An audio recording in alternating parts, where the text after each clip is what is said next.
en este tu espacio Sábado de Consultas, reiterarles que estamos conversando con la ginecóloga mastóloga, la doctora Paola Núñez. Y bueno, de entrada Juliana tenía una inquietud antes de yo hacer mi consulta de salud. Bueno, doctora, ¿cuál sería la tasa de mortalidad del cáncer de mama? Bueno, mejor vamos a hablar de la tasa de... O sea, ¿qué tanto riesgo tiene una persona con esa enfermedad de sobrevivir o también al contrario de sobrevivir, de fallecer? No, mira, la tasa, si el paciente se diagnostica a un nivel inicial, la tasa de supervivencia es de 95 a 98%, o sea, es súper alta, por eso hacemos énfasis en diagnosticar a tiempo, ¿ok? Ahora, la tasa de mortalidad ya ahí depende mucho del nivel, del estadio en que llegue el paciente y del tipo del cáncer del paciente también, pero es mejor enfocarnos en tasa de sobrevivencia, que es bastante alta cuando el paciente se diagnostica a tiempo, para que el paciente, ¿qué hacemos con esto? Que el paciente se apegue a la prevención, a los métodos de prevención, porque si sabemos que yo tengo una oportunidad bien elevada de sobrevivir, pues entonces más me apego a los niveles de prevención. Doctora, y ahí hemos hablado mucho de cáncer de mama en mujeres, pero me gustaría que toquemos un temita que, bueno, en la conversación anterior lo dimos pinceladas, pero es bueno saber que el hombre también tiene cáncer de mama masculino. Entonces, ¿qué tanto es el porcentaje en la República Dominicana? Es una de mis preguntas. Y la otra es si, bueno, en su experiencia, si le ha tocado detectar alguno en un masculino aquí en República. Porque, señores, los hombres con un dolor de cabeza se están muriendo. Imagínese con una detección, que conste, no soy feminista, pero con una detección de tal índole, o sea, ¿qué tan se puede decir común? ¿Qué tan común sería? No, es poco común. Poco común. ¿Y generalmente a qué edad se diagnostica? Ya en hombres de alrededor de 50 años en adelante, pero es poquísimo común en el hombre. Sí me ha tocado un hombre en edad avanzada, 70, 80 años por ahí. Pero he visto pocos casos también. Lo que me ha tocado mucho hoy en día son pacientes con alteraciones benignas, hombres, por uso de anabolizantes, esteroides, que eso sí se está viendo muy común. ¿Cómo fue que usted dijo? Por uso de esteroides. Y el otro, anabolizantes. ¿Qué son los anabolizantes? Lo mismo que los esteroides, lo que usan los hombres para potencializar, para cuando van al gimnasio ponerse más fuerte, los músculos. O sea, lo que sacan los músculos falsos, como yo digo. Entonces, generalmente, doctora, ¿qué se hace en el caso del hombre? Porque si bien es cierto, los hombres no tienen esta protuberancia que nosotros tenemos, o sea, en una mama. Ellos tienen mama, lo que pasa es que no se desarrolla como las mujeres, pero ellos tienen mama. Pero entonces, ¿cómo se extirpan? Por poner al hombre se le hace mastectomía también. ¿En serio? Sí, se le quita la mama, el tejido de mama que tiene, y se le quita la areola y el pezón también. Doctora, porque tienen mama. Ese tema está súper interesante. De hecho, qué bueno que tú lo mencionaste, Denny, porque yo personalmente no sabía que era algo que también podía sucederle a los hombres. Y ya la doctora nos explica que alguna de las causas puede ser en el trans también. Okay, wow. Es más común. Okay. ¿Por qué? Por el uso de hormonas. Por el uso de hormonas. O sea, que los trans suelen tomar hormonas femeninas para no por el tema de la mano, sino porque ellos usan hormonas. No, ellos usan hormonas, ellos suprimen la testosterona y usan hormonas para obtener su cambio físico. Okay. Entonces, estos pacientes deben tener un seguimiento un poquito más de cerca. O sea, que ellos sí tienen una predisposición. Perfecto. Juliana, discúlpame. Sí, que decía, la doctora explicaba las causas en cuanto a los hombres. ¿Podríamos también reiterar cuáles son las causas principales en las mujeres? O sea, ¿qué ocasiona esta enfermedad? Bueno, mira, los pacientes que tenemos con cáncer de mama, muchos no tienen ni ninguna predisposición ni ninguna historia familiar, en la mayoría de los casos. Wow. Sí.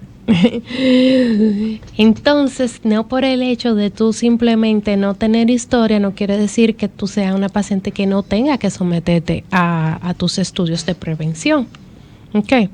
Y en cuanto hablamos de pacientes que tengan una predisposición, que tengan factores que no sean modificables, por ejemplo, el tema, por ejemplo, de la obesidad es modificable, del sedentarismo es modificable, de fumar, de beber es modificable, de la dieta es modificable, pero hay factores que yo realmente no puedo cambiar.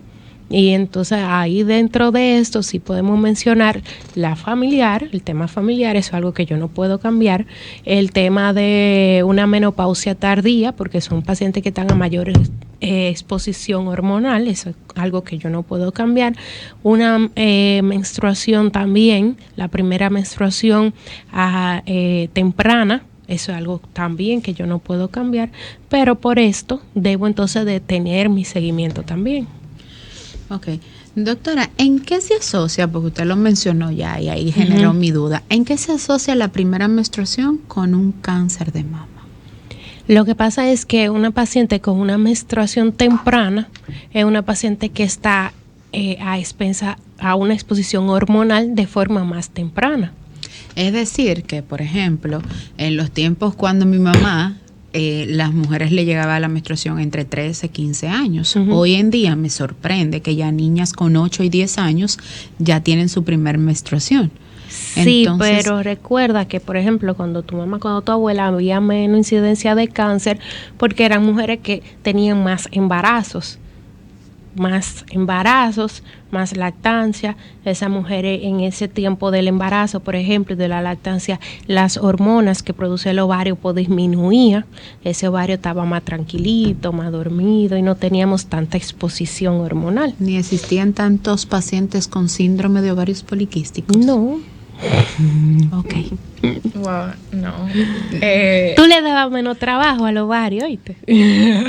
Pues entonces, yo no debería de decirlo así, pero mujeres, vamos a tener hijos, porque imagínense si eso sí, es un método pero de ahora mismo mejor usamos otros métodos, por ejemplo. Exacto. ¿Cuáles son los Porque quién me va antes era fácil, era mucho más fácil. Sí, porque por ejemplo en los campos habían siempre plátanos, yo sembraba yuca, y lo más difícil, bueno, había gallina ponedora, doctora, exacto, que ya tenían los plátanos con los huevos, la yuca con el huevo. Orgánico. Ahora es un apartamento, es un poco cuesta rica tener una gallina y los plátanos. O dije un cerdo. Está un poquito difícil. Sí, está difícil. Pero entonces, ¿cuáles son esos métodos, doctora, que pueden utilizar las mujeres de hoy en día, de esas que no tenemos el privilegio de tener una finca sembrada de plátano ni gallina? Mira, el principal método sería actividad física. Ejercicios. Ejercicios para prevenir la obesidad. Otro método sería algún método anticonceptivo que te prevenga, que haga que ese ovario esté tranquilito, no funcione tanto. Pero el principal sería dieta y ejercicio. Actividad física es primordial hoy en día. Doctora, tenemos una consulta. Buenas tardes. ¿Quién nos habla y desde dónde? Se nos fue el contacto. Entonces, bueno, volvió el contacto. Buenas tardes. ¿Quién nos habla y desde dónde? Hola, buenas tardes. Sí, estoy aquí. Digo, ¿me llegaron alguna pregunta? Pero adelante, primitiva.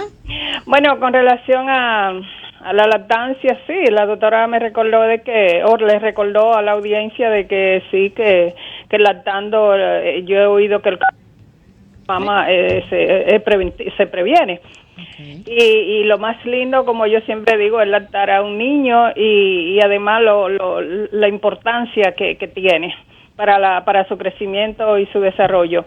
Y doctora, ¿qué tal de los senos grandes en el cáncer y lo pequeño? ¿Hay alguna diferencia? O sea, que en el chiquito aumenta más o en el grande, y las señoras que se ponen prótesis para aumentársela, que de eso se ha hablado, pero es bueno que usted refresque la memoria y dé algunos toques. Gracias. Gracias a usted. Doctora, las respondemos en conjunto con la de este oyente. Okay. Bueno, se nos cortó. Aquí tenemos otra. Buenas tardes. Romer, tú me estás haciendo un boicot con las llamadas. Se me están cortando, ¿eh? Bueno, entonces, para ir respondiendo lo que nos consulta Primitiva, creo que ella habló del tamaño. Del tamaño. Sí, Ajá. tenemos la de un oyente. Vamos a ver. Buenas tardes. ¿Quién nos habla y desde dónde? María Vargas, Mirador del Oeste. Domingo Gracias, Este. María. Adelante con su inquietud para la doctora Paola Núñez, ginecóloga y mastóloga. Ok. Doctora Paola, felicidades. Es usted muy didáctica Ay, gracias. y estamos entendiendo muy bien. Yo quiero que me diga a qué edad se presentan los cáncer de mamas en el hombre. Gracias. Ok. Entonces, unimos ahí 3 preguntas. Ya esa la habíamos hablado de eso. Ajá, ella quiere saber Sí, la edad en el hombre. De edad, después de los 50 años. Así es. un poquito Entonces, en más. el caso de Primitiva, nos pregunta si hay alguna diferencia, Juliana me ayuda ahí, con el tamaño El de tamaño. las... o sea, si las Realmente grandes no. o las pequeñas tienen No, alguna no, ventaja o no. Y desventaja. también sobre las personas que Usan prótesis. aumentan. Exacto. No, realmente el tamaño no es una causa. Lo que pasa es que con mamas grandes, muchas veces hay lesiones que se pueden esconder, pero dependiendo del tamaño de la mama, y la paciente a veces se descuida también en ir. Pero no hay ninguna relación mama e incidencia de cáncer. Y lo otro fue con la prótesis. Hay un tipo de cáncer relacionado a prótesis, pero ¿qué pasa? La prótesis es un cuerpo extraño. Como cuerpo extraño, el cuerpo puede reaccionar de cualquier forma, no necesariamente con cáncer, pero puede reaccionar tratando de eliminar este cuerpo. Y con cáncer en sí hay algunos tipos de prótesis que se relacionaban, me parece que no llegaban al país este tipo de prótesis. O sea que es algo que realmente, y es muy baja la incidencia. Es muy baja, no es que todas las pacientes con prótesis deben de estar preocupadas de que vayan a tener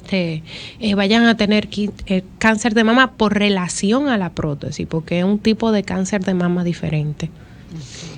Ok. Doctora, usted mencionaba anteriormente, pero como quiera me gustaría aclarar este tema, que no necesariamente hay un factor genético. O sea, Sí, no hay un factor genético. Hay un factor genético. Sí. O sea, es hereditario. Sí. Ah, ok. Entonces, si una persona, su madre contrajo esta enfermedad, esta persona, ¿desde qué edad, por ejemplo, tendría que estar involucrada en la prevención, yendo a citas médicas y demás? Sí, va a depender mucho a la edad que la mamá le fue diagnosticada. Lo ideal sería iniciar por lo menos 10 años antes a la edad de que la mamá le fue diagnosticada. ¿Cómo 10 Si años? si no tener este dato, pues comenzar a los 30 años ya. Pero imagínese darse yo, un si a mi seguimiento. mamá se lo descubrieron a los 13, yo que tengo 15, entonces 10 años antes yo no nacía. No, esa cuenta no te va a dar. Tenemos que hacer otro contacto de publicidad. Adelante, Romer.